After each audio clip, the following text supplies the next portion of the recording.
කෑමකට ගිහිල්ලා තිබ්බා. දැන් මොන වගේ මට්ටමකද සාකච්ඡා තියෙන්නේ? දහවල් කෑමක් නෙමෙයි.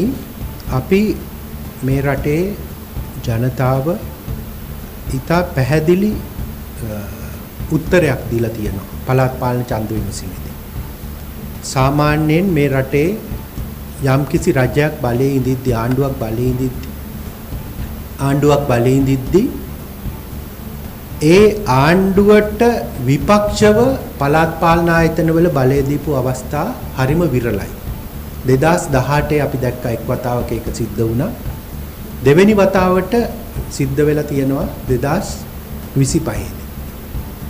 එතකොට අති බහුතරයක් ජනතාව පවතින ආණ්ඩුව ප්‍රතික්ෂේප කරමින් තමයි තමන්ගේ ඡන්දය පාවිච්චි කරලා තියෙන්නේ.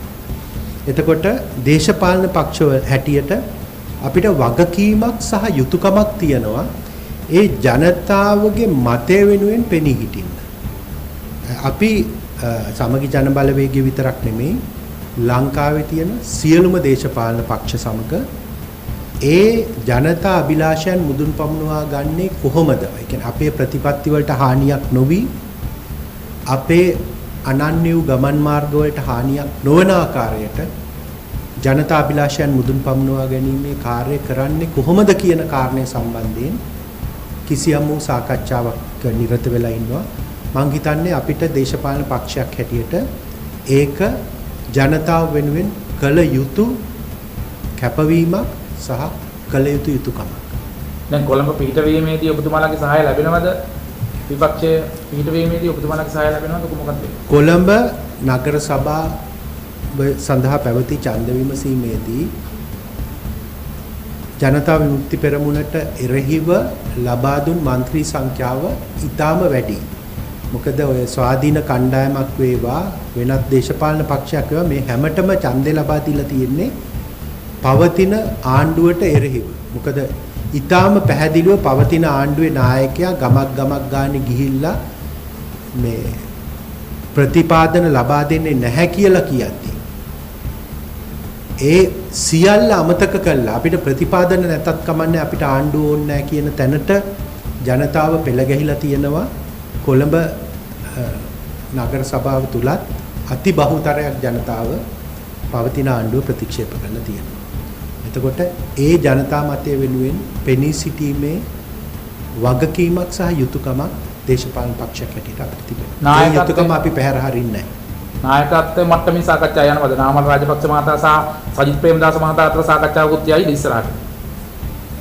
සාකච්ඡාව පැවැත්වෙන්නේ කොයි මට්ටමින්ද කියන එක නෙමෙයි සාකච්ඡා අවසානයේදී ලබා ගන්නා එකඟතාවය තමයි මෙහි වඩාත් වැදගත් වෙන්නේ. ඒක නිසා අපි ඒ කවුරු අතරේ සාකච්ඡාද කියන කාරණයට නෙමෙයි අපි ප්‍රමුඛතාවය දෙන්නේ. කුමන කරුණක් අරබයා සාකච්ඡා කරනවද? ඒ සාකච්ඡාවල අවසන් ප්‍රතිඵලය ලෙස අපිට ලබා ගන්න හැකි කුමක්ද කියන කාරණේ සම්බන්ධයෙන් තමයි අවධානය යොමු කරලා තියෙන්නේ. දැන් ඊයේ සාකච්ඡාව සාර්ථක මට්ටමකින් අවසන් වුණේ නැත්නම් කොහොමද? නෑ සාකච්ඡා මේ වෙනකොට පක්ෂ කිහිපයක් සමගම සාකච්ඡා කරමින් යනවා. ඉතින් මං හිතන්නේ තව දින කිහිපයක් යාවි අපිට යම්කිසි ඒ කියන්නේ සියලු පක්ෂවල අනන්‍යතාවය රැකගනිමින් ඒ පක්ෂවල දේශපාලන ගමන් මාර්ගයට බාධාවක් නොවන විදිහට කිසියම් වූ ආකාරයක ජනතා මතය ඉස්මතු කිරීමේ අවස්ථාවක් ලබා ගන්න. දැන් විපක්ෂයෙන් නගරාධිපති කෙනෙක් පත් වුණොත් සමගි ජන බලවේගයේ. ඔබතුමාලා එකඟයිද ඒකට? නෑ සමගි ජන බලවේගයට නගරාධිපතිවරයෙක් පත් කරන්න මේ ඡන්ද ප්‍රතිඵලය අනුව හැකියාවක් නැහැ. නෑ ඔබතුමාලා එකතු වුණොත් පුළුවන් නෑ. ඒක තමයි විපක්ෂයේ සියලු පක්ෂ සහයෝගයේදී නගරාධිපතිවරයෙක් පත් කරගන්න පුළුවන්. එතකොට ඒ පත් කරගන්නේ කවුද කියන කාරණය කුමන පක්ෂයෙන්ද කියන කාරණය ඒ සම්බන්ධයෙන් අපි ඉදිරියට සාකච්ඡා කරලා යම් කිසි එකඟතාවයකට එන්න වෙනවා. එහිදී කිසියම් වූ අපිට සැක්‍රිෆයිස් එකක් ඒ කියන්නේ මේ කිසියම් වූ අතහැරීමක් සිදු කරන්න වේවි අපිට මහජන මතයට ගරු කිරීමක් වශයෙන්. ඒ දේ කරන්න අපි පක්ෂයක් හැටියට එවැනි කැපකිරීමක් කරන්න මහජනතාවගේ මතය වෙනුවෙන් එවැනි කැපකිරීමක් කරන්න අපි පක්ෂයක් හැටියට පසුබට වෙන්නේ.